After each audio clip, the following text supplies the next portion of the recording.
Le dije a mi pareja, se va a descarrilar. Seguro se va a descarrilar.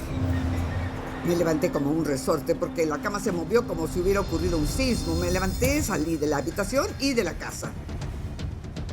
Vi el flash de luz anaranjado. Todo era naranja. Desperté, respondí al llamado y pedí la alarma general. No tuve tiempo ni de verlo bien. Él estaba en una abertura entre dos edificios cuando explotó como una antorcha viviente. Llegamos a lo alto de la ciudad y comenzamos a ver el humo negro subiendo hacia el cielo. Hizo señas que significaban: no avancen, no avancen, retrocedan, retrocedan. 911, ¿cuál es su emergencia? Hay una emergencia, necesitamos ayuda.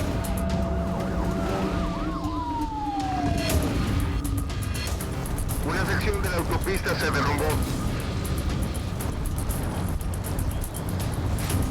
911.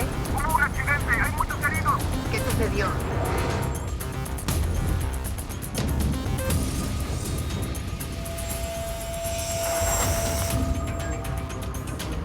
Atención a todas las unidades.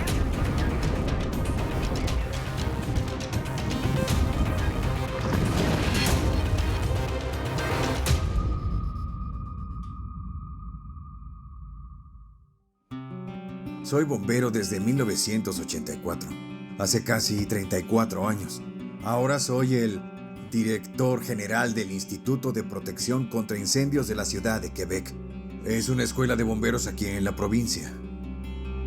Soy Patricia Marco y en este momento soy editora en medios digitales. Soy propietario de Music Café desde hace más de 15 años. Trabajo en la industria automotriz. Soy asesor de ventas de BMW. Empecé como voluntario aquí en el suroeste de Montreal. Tomé los cursos, aprendí a administrar el departamento de bomberos. Cuando terminé los cursos, decidí aplicar para un área diferente y me eligieron en Lac-Mégantic. La historia de cómo llegamos a tener el bar es larga. Primero solo queríamos un café y con el tiempo llegaron las oportunidades. Comencé a hacer unos cambios y se empezó a transformar poco a poco en bar con sala de espectáculos. La transformación tomó aproximadamente 10 años y se convirtió en uno de los bares más importantes de Lac-Mégantic. Era un pueblo hermoso con bastantes espacios abiertos, árboles, montañas, un lago, el lago Lac-Mégantic, sí. Yo ya había estado en Lac-Mégantic porque tenía una concesionaria propia y otros negocios. Las personas eran muy amables. Era un lugar maravilloso. Disfrutábamos mucho estar en Lac-Mégantic. Los trabajos de renovación que habíamos iniciado duraron 2 años. Fueron trabajos importantes, costaron más de $500,000. Para terminar la última fase, se trabajó el exterior, la fachada.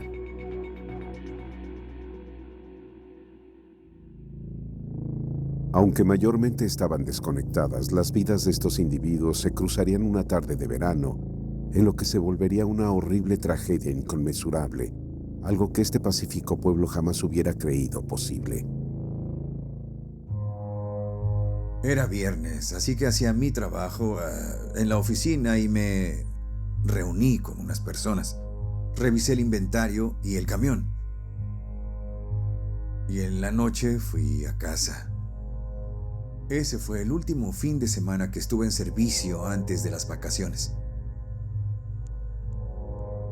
A finales de julio llegó el primer día de ese verano. Había buen clima y hacía calor. Así que de las 11 a medianoche estuve afuera, estaba en mi balcón. Ese día extraño tuvimos la visita que esperábamos de un representante para mostrarle el nuevo restaurante. Yo estaba orgulloso. Al igual que muchos pueblos pintorescos, Lac-Mégantic tiene una vía ferroviaria, la cual atraviesa por el extremo norte del distrito comercial del centro. Lo que los residentes del pueblo no sabían es que a solo unos kilómetros de distancia, un tren de carga fuera de control avanzaba en la oscuridad colina abajo hacia su pueblo. Llevaba miles de litros de petróleo crudo y se movía demasiado rápido como para que alguien supiera que estaba en camino. Ya había planeado ir a Music Café porque Yannick es un gran amigo. Si alguien pasa afuera, conversamos. Entonces, mi pareja vino en la noche a la casa, pero debió irse a otro café. Debió ser como a las 11 de la noche. Ya casi era medianoche y pensé en entrar a la casa, pero había tan buen clima que decidí quedarme en el exterior.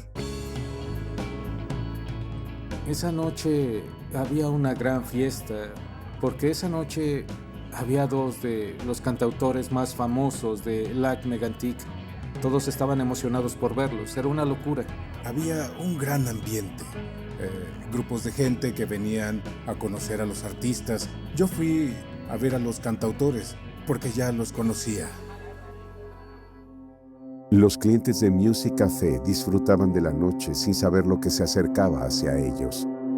Su particular ubicación geográfica cerca de las vías significa que están muy cerca del camino del tren fuera de control que se aproxima. Yo como a las 12:30 no me sentía bien y fui a ver a mi esposa, quien estaba cobrándole a la gente para poder volver a casa y pagarle a la niñera. Me dijo, vete, yo me voy a quedar un poco más. Y le dije, bueno, entonces le voy a llamar a la niñera para ver si los niños ya están dormidos y voy a pasar por ellos en este momento para llevármelos a casa. De acuerdo, adelante. Yo sabía que Yannick no estaba en el Music Café cuando pasó todo. Me metí a mi casa más o menos como el cuarto para la 1 para comenzar a cambiarme y prepararme para dormir. Me fui del restaurante y conduje tranquilamente hasta la casa de la niñera. Recogí a los niños y nos fuimos a casa para dormir. Después de ir por sus hijos con la niñera y dirigirse a su hogar, Yannick le envió un mensaje a su esposa. Le dijo que no se preocupara por trabajar tarde en el bar. Ella accedió y también se fue de Music Café. El cantautor anunció que tocaría una última canción y tomaría una pausa de 15 minutos y regresaría a tocar. Vi la hora y era la 1:15. Cuando la canción se terminó, salimos. Todas las personas se acercaron al bar y se amontonaron para pedir más bebidas. Yvonne y su novia salieron a tomar un poco de aire fresco en el momento exacto en el que el tren sin control se precipitó hacia el pueblo. De inmediato todos supieron que algo terrible estaba a punto de pasar. Vi pasar al tren por la vía, sin luces, sin luz dentro del tren, ni luz en las ruedas. Desde donde vivo se ve todo el centro de la ciudad. Se ve todo. El tren pasó. Y justo cuando lo vi bien, avanzaba tal vez a 100 kilómetros por hora. Le dije a mi pareja, se va a descarrilar. Seguro se va a descarrilar. No lo puedo creer. Ese tren se va a descarrilar. Cuando me acosté, escuché ruido y mi cama se desplazó. Cuando lo vi por atrás, desde el café, el primer vagón del tren se había salido de la vía. La gente comenzó a salir y alguien dijo, «Oh, es un infierno». Luego vi delante de mí las llamas que comenzaban a crecer justo frente a mí. Me levanté como un resorte porque la cama se movió como si hubiera habido un sismo. Me levanté, salí de la habitación y de la casa. Mi esposa acababa de llegar y nos preparábamos para dormir. Como hacía calor, todas las ventanas y puertas estaban abiertas. Como había cerrado la ventana que da hacia el centro de la ciudad, vi el flash de luz anaranjado. Todo era naranja y dije, wow, ¿qué pasa?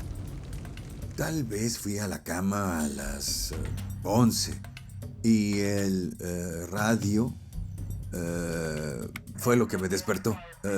Decían que había un incendio en una casa, que se incendiaba una casa en el centro de Lac Mégantic. Desperté, respondí el llamado y pedí la alarma general. Vi crecer el fuego más alto que los árboles y sentí el calor por la ventana, soplando.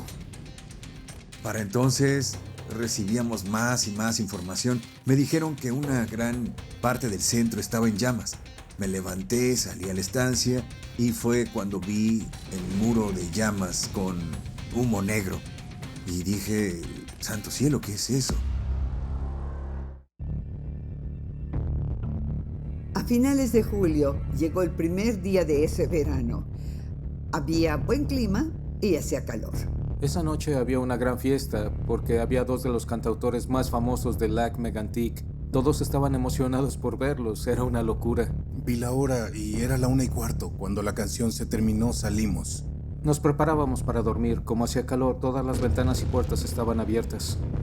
Vi pasar al tren por la vía, sin luces, sin luz dentro del tren, ni luz en las ruedas. Cuando lo vi dije a mi pareja, se va a descarrilar. Seguro se va a descarrilar. Este tren se va a descarrilar. Me levanté como un resorte porque la cama se movió como si hubiera habido un sismo. Me levanté, salí de la habitación y de la casa. El radio fue lo que me despertó. Decían que había un incendio en una casa. La ventana que da hacia el centro de la ciudad me permitió ver el flash de luz anaranjado. Todo era naranja y dije, wow, ¿qué está pasando? Y fue cuando vi el muro de llamas con humo negro. Y dije, santo cielo, ¿qué es eso? Los frenos del tren fallaron, lo que causó que rodara colina abajo hacia el pueblo. El tren aumentó la velocidad y llegó hasta 105 kilómetros por hora. Cuando llegó a una curva, los vagones se descarrilaron. Cuando vi el tren, le dije a mi pareja, corre. La tomé de la mano. Fuimos hacia el estacionamiento para alejarnos de ahí. La velocidad que el tren alcanzó lo hizo ir tan rápido que provocaba que los cimientos de la casa hicieran ruido. Pero los caminos se cortaron, porque para ir a casa teníamos que rodear el lago, y para ello teníamos que pasar junto al tren. Entonces el instinto me dijo, no, ve por detrás, porque el pasillo principal está bloqueado. El instinto me dijo, corre hacia allá, debíamos alejarnos lo más pronto posible, aunque nunca pensé que el tren explotaría. Vi al tren impactarse así al interior de las vías. Pero yo estaba mirando como espectadora cuando vi lo que pasaba. Fue una explosión por lo menos a 1 kilómetro y sentí el calor. Me pregunté, ¿qué pasa? Salí con sandalias y se sentía muy cerca el calor. Yo hasta pensé que había una casa cercana que se estaba incendiando. Fue cuando salí y vi en la esquina lo que sucedía. En ese momento desperté por completo. Soplaban, todas las llamas soplaban juntas. Cada vez se veía más fuego en toda la zona, era horrible. Y camiones de bomberos por todos lados. Tenía mi camión de bomberos, así que me puse el equipo y me dirigí al centro. Ya tenía más información del personal de emergencias. Dijeron que se había descarrilado un tren. Ay, tomó 5 minutos, solo 5 minutos. No sabía qué pasaba. El fuego crecía mientras lo veía. Fue hasta ese momento que pensé, la voy a cerrar, hay que irnos. El caos se desató en todo el pueblo, mientras el enorme infierno, alimentado por el petróleo crudo derramado, estallaba, crecía y se salía de control. Había un muro de llamas. Era amarillo y anaranjado con humo negro. Aunque estaba oscuro, se veía el humo negro que se elevaba en el aire. Y también había explosiones por metales. Por eso dudaba y no sabía si ir a despertar a mi hijo para avisarle y que supiera que avanzaba hacia él o ir hacia el incendio. Y hubo una primera explosión. El tamaño que tenía esa explosión, la altura y el ancho que alcanzó, lograron que me quedara como paralizada. Después de atestiguar la horrible explosión, Patricia temía por la seguridad de sus hijos, quienes vivían al otro lado del pueblo. Empecé a correr por la casa, levanté a los niños, le hablé a mi esposa y les dije, creo que es algo muy grave. Asustado por la seguridad de su personal y los clientes de Music Café, Yannick estaba a punto de llamar al bar cuando su teléfono sonó. Una empleada me llamó y mientras gritaba y lloraba, dijo, Yannick, se acabó, ya no existe el centro, ya no hay Music Café. Está destruido y hay mucha gente adentro. La gente comenzó a salir y alguien dijo, ¡oh, es un infierno!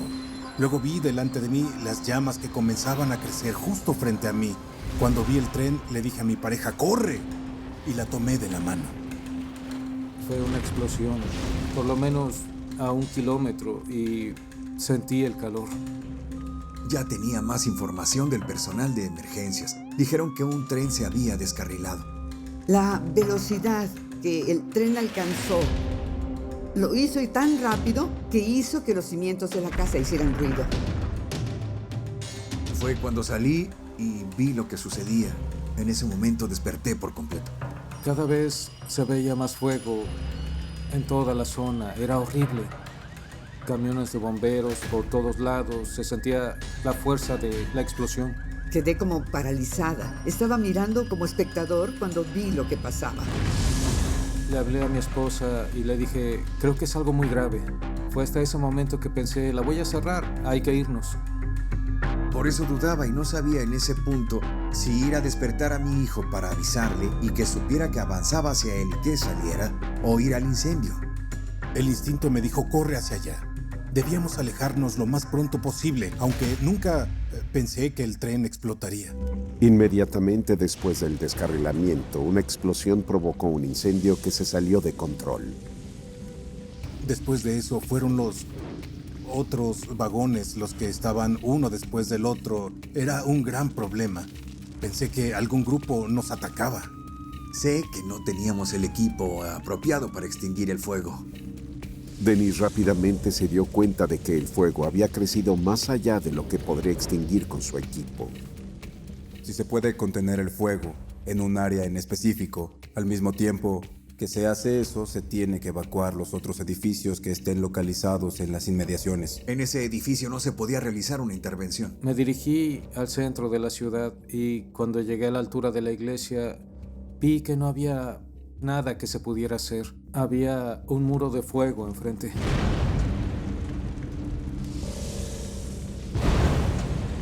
Al mirar el paisaje completo, se podía ver que la ciudad estaba en llamas. Todas las calles desde el centro, todas las que se alcanzaban a ver. Era una escena infernal. La primera explosión fue ensordecedora. Comenzó a oler a petróleo quemado. Producían un humo negro que calentaba y llegaba muy alto. Ya no podíamos avanzar. Empecé a pensar porque veía que las llamas llegaban así. También veías cómo golpeaba con todo. Ya no se podía ver el centro. No se veía nada. El fuego estaba muy alto. Quería hacer algo y no se podía. Los niños lloraban y gritaban. El fuego era más grande de lo que pensaba. Hasta mi casa que tenía en la calle Papineau estaba toda quemada. Todo se estaba fundiendo. El calor era muy intenso.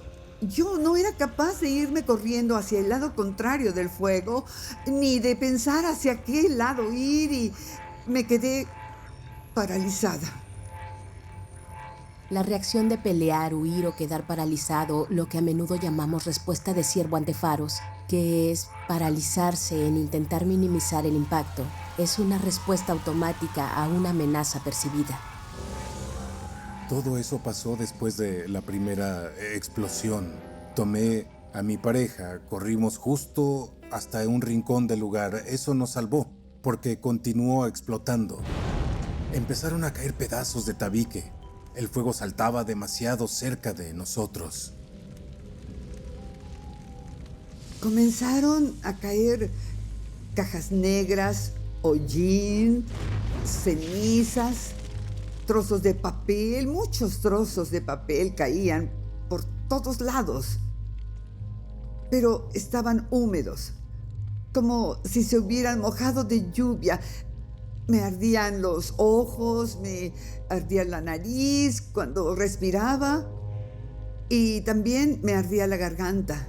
Lo probé también y no tuve tiempo ni para pensar que el humo lastima porque todo pasó muy rápido. Cuando las llamas comenzaron a oírse, tomé a mi pareja y corrimos. Si nos hubiéramos quedado paralizados en el estacionamiento, no sé si estaría aquí. Entonces, súbitamente se oyó como un uf. De verdad, se oyó así. Fue muy extraño porque la línea de aceite y fuego retrocedió de repente, como si los hubieran aspirado. Como con una máquina, eso hizo que instantáneamente el líquido se fuera de allí. Instantáneamente. El fuego comenzó a avanzar a lo largo de la calle que pasa por el centro y de allí hacia las orillas, como si estuviera vivo. Luego pensé, bravo, me equivoqué. Subí por la calle Laval para ir a la casa de mis padres. Envié a algunos bomberos para asegurar que todos los edificios que se quemaban estuvieran vacíos y despertamos a 7 personas. Uno de mis bomberos fue a verme y dijo, voy a ir a la marina. No estaba lejos y dijo, tal vez haya personas que estén dormidas en los botes. Yo no tenía un bote, pero él sí, así que probablemente dormía en su bote también. Sabía que otras personas dormían en sus botes, así que fue y despertó a 2 parejas. Cuando me di cuenta, un hombre llegó con su perro desde el bar. No tuve tiempo ni de verlo bien. Él estaba en una abertura entre 2 edificios cuando explotó como una antorcha viviente y ese fuego lo quemó con su perro. ¿Se imaginan cómo podría ser atestiguar un tren en explosión? En realidad no tenemos un guión para que nuestro cerebro procese ese evento. Yvonne y su novia parecían estar atrapados en el centro por el infierno que se aproximaba. No estaban de acuerdo en qué hacer. Ella quería quedarse, pero él quería alejarse del lugar. Mi pareja no quería estar afuera, pero le dije que debíamos salir de ahí. Entonces salté para subir y le ayudé a pasar. Luego la pareja se apresuró en dirección a la marina y se sorprendieron al ver que una parte del derrame del petróleo había llegado antes que ellos. Fue impresionante que sucediera tan rápido.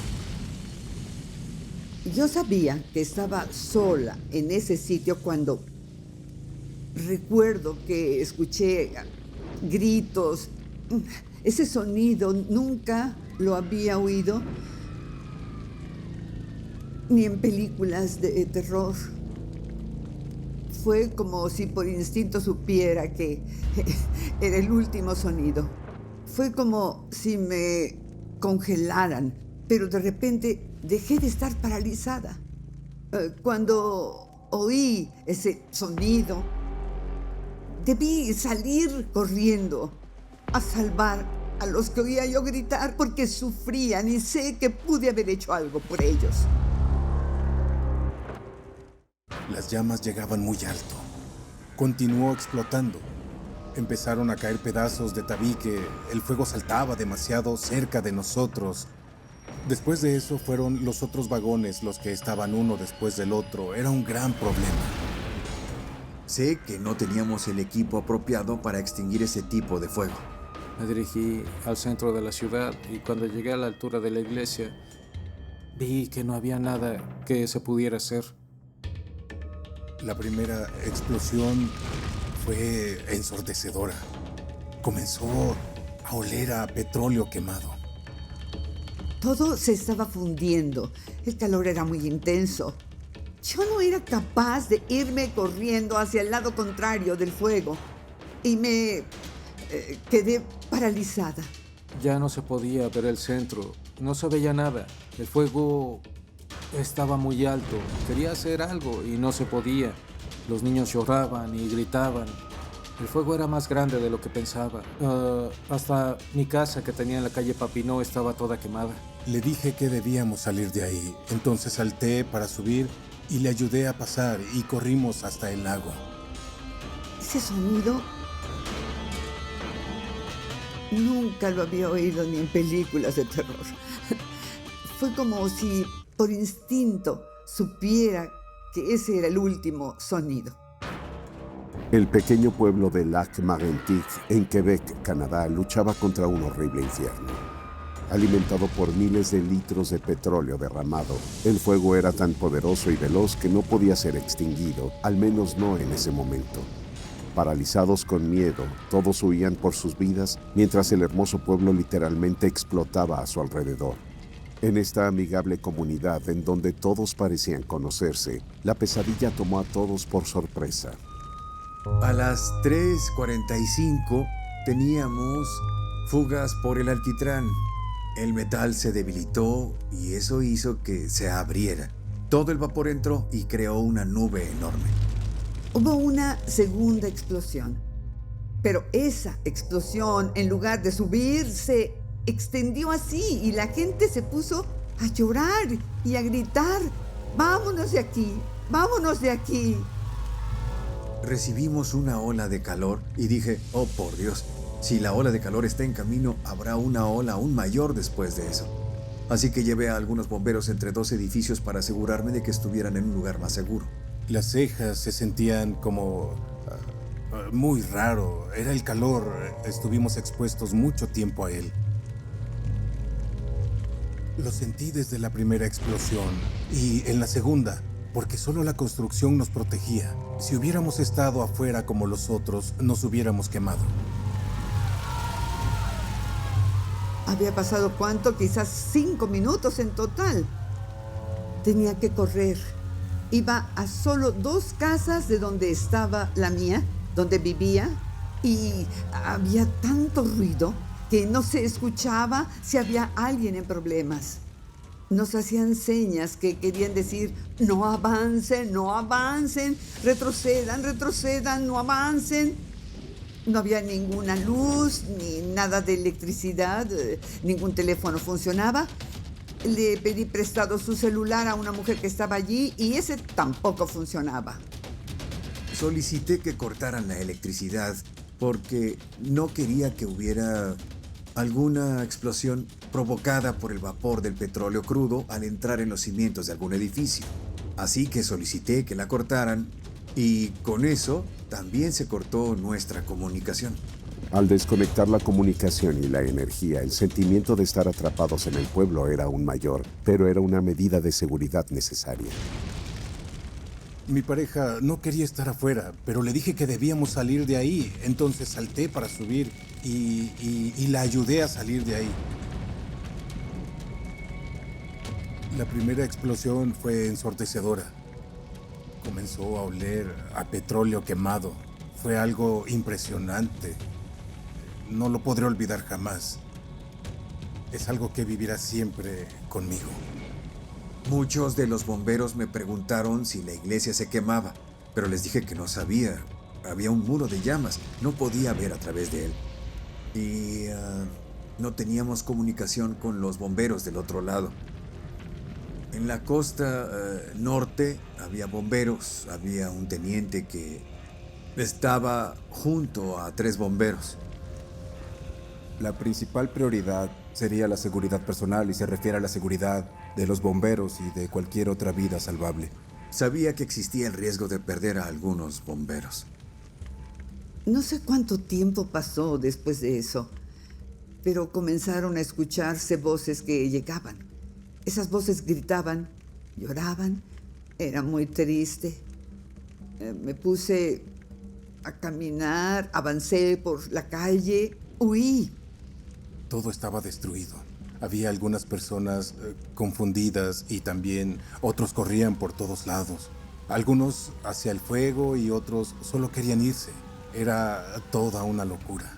Caminé una calle y media y escuché que una mujer me gritó: «Oiga, ¿qué pasa? ¿Qué sucede? Estoy sola, mis hijos están con sus amigos y yo trabajo de noche. ¿Qué pasa? Suba aquí, suba y dígame qué sucede». Solo le dije: «Fuego». No fui capaz de explicar otra cosa. «Fuego, baje y salgamos de aquí». Otros, no sé por qué, decidieron correr y subir a ver desde lo alto la ciudad, ya que era más seguro bajar de ella. Mientras planeaba qué hacer, me encontré a alguien que me dijo: «Esto no puede ser, no puede ser». Todo era pánico por todos lados. Lloraban y gritaban por todos lados. Fue increíble a qué velocidad fue que en 4 o 5 minutos todo estuviera en llamas. Eso habla del peligro. Me dijo entonces: «No, no hay que estar afuera». Le dije: «No». Ella dijo: «No tengo auto, pero vamos a mi trabajo. Vamos a pedirle a alguien que nos lleve al único lugar abierto en la ciudad, un café». Eso pienso. Le preguntamos a una persona y nos dijo no. Le preguntamos a otra, dijo no. Luego a otra. Y al final todas las personas que pasaban nos rechazaban porque estaba muy oscuro y no se veía quién era. Por fin alguien aceptó, pero iban varias personas. No teníamos muchas opciones para elegir.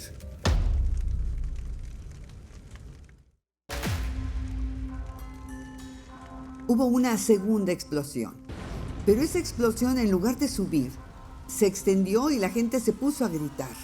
Recibimos una ola de calor y dije: «Oh, por Dios, si la ola de calor está en camino, habrá una ola aún mayor después de eso». Era el calor. Estuvimos expuestos mucho tiempo a él. Lo sentí desde la primera explosión y en la segunda porque solo la construcción nos protegía. No había ninguna luz ni nada de electricidad. Ningún teléfono funcionaba. Le pedí prestado su celular a una mujer que estaba allí y ese tampoco funcionaba. No quería que hubiera alguna explosión provocada por el vapor del petróleo crudo al entrar en los cimientos de algún edificio. Así que solicité que la cortaran. Y con eso también se cortó nuestra comunicación. Mi pareja no quería estar afuera, pero para la tercera explosión la construcción ya no era muy segura. Teníamos que pensar en una solución, porque todo se destruía demasiado rápido. Tenía que correr. Iba a solo 2 casas de donde estaba la mía. Nos hacían señas que querían decir: «No avancen, no avancen, retrocedan, retrocedan, no avancen». En la costa norte había un teniente que estaba junto con 3 bomberos. Sabía que existía el riesgo de perder algunos elementos. El enorme infierno que consumía al Agma Rentik había crecido hasta convertirse en un monstruo imparable. El derrame de petróleo y el fuego se esparcieron por todas partes en cuestión de minutos y nadie podía predecir lo que pasaría después. Las personas estaban demasiado asustadas y lloraban.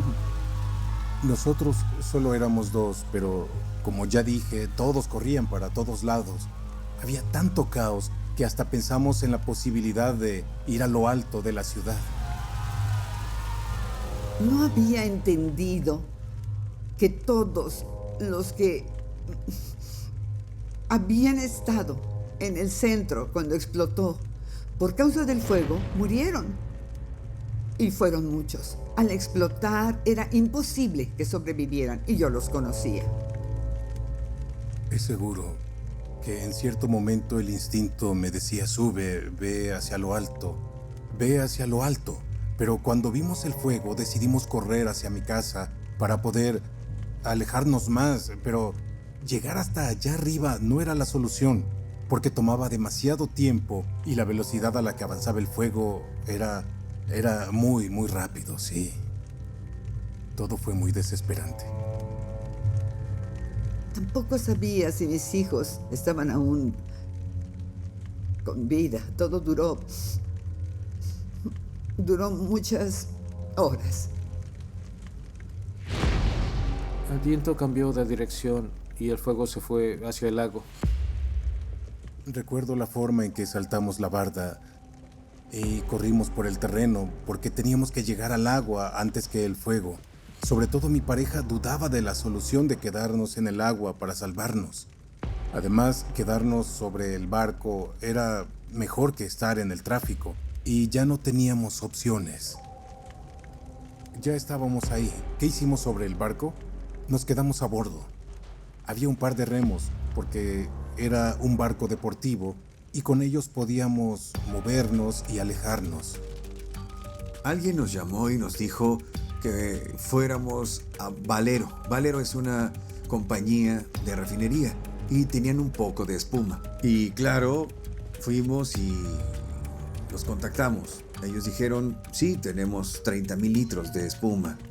A veces el agua solo se usa para enfriar los tanques en sí y proteger lo que está expuesto.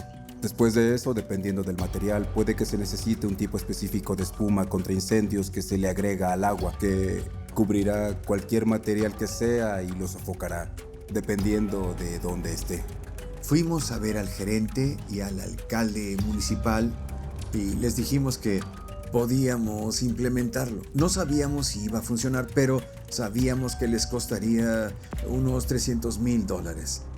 Dijeron, sí, inténtenlo. Cuando hubo la última explosión, fue como en Hiroshima. Dio el mismo efecto. A las 4 o 4:30 de la mañana, estaba a 600 metros de la orilla en mi barco y todo parecía plástico fundiéndose. Estábamos pensando en ese momento ir a combatir el fuego. Pero el fuego no estaba listo para recibirnos y nos mandó un mensaje con esa enorme nube de la explosión. Llegamos a lo alto de la ciudad y comenzamos a ver el humo negro subiendo hacia el cielo.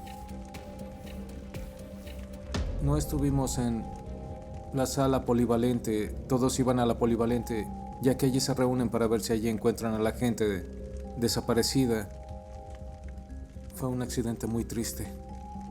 Nos quedamos al lado, mirando un poco qué era lo que pasaba y con la tristeza de saber que habría pérdida de vidas o de otras cosas.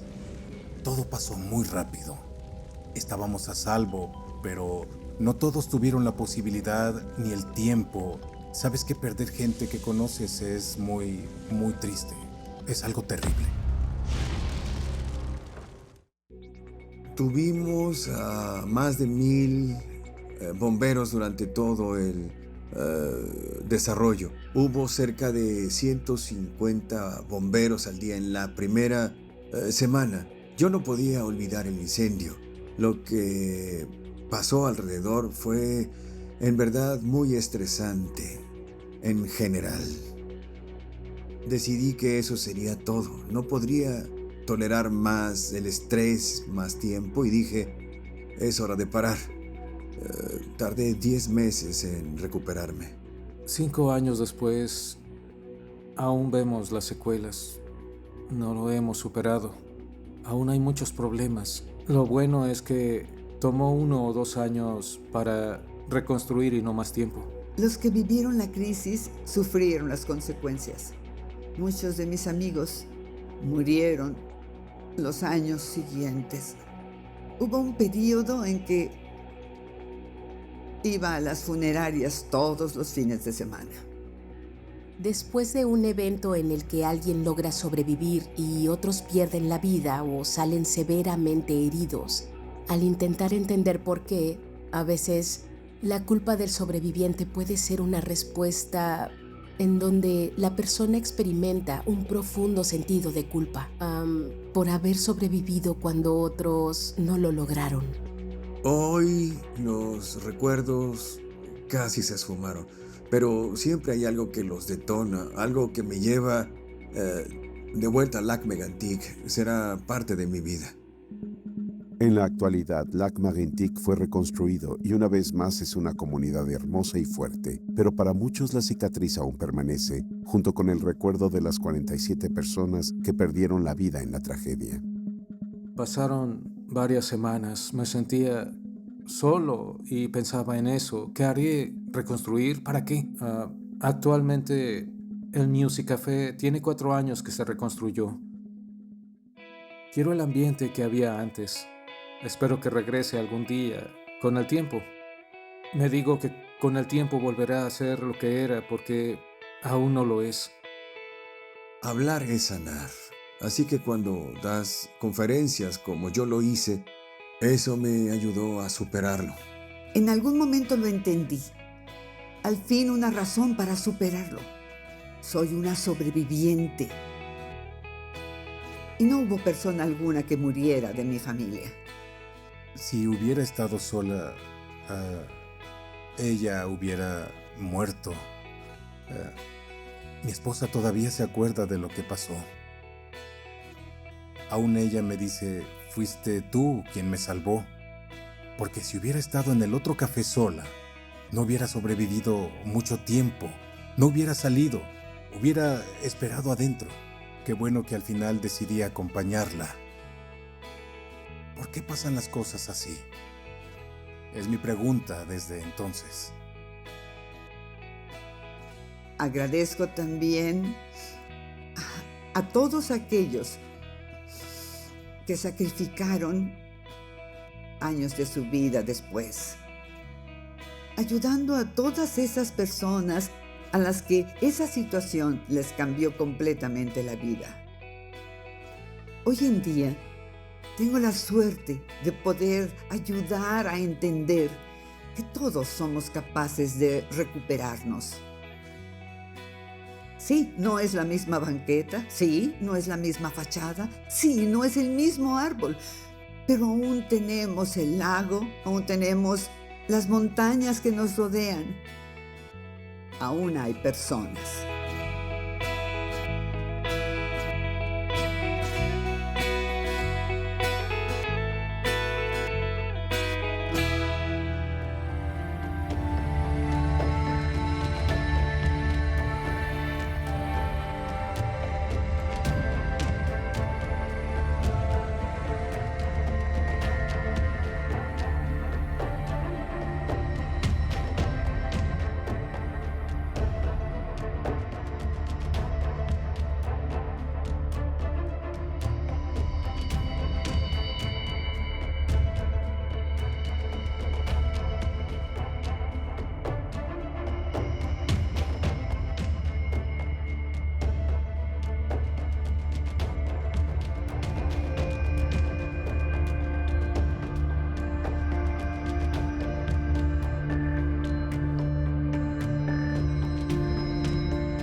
Doblado en Dubbing Box.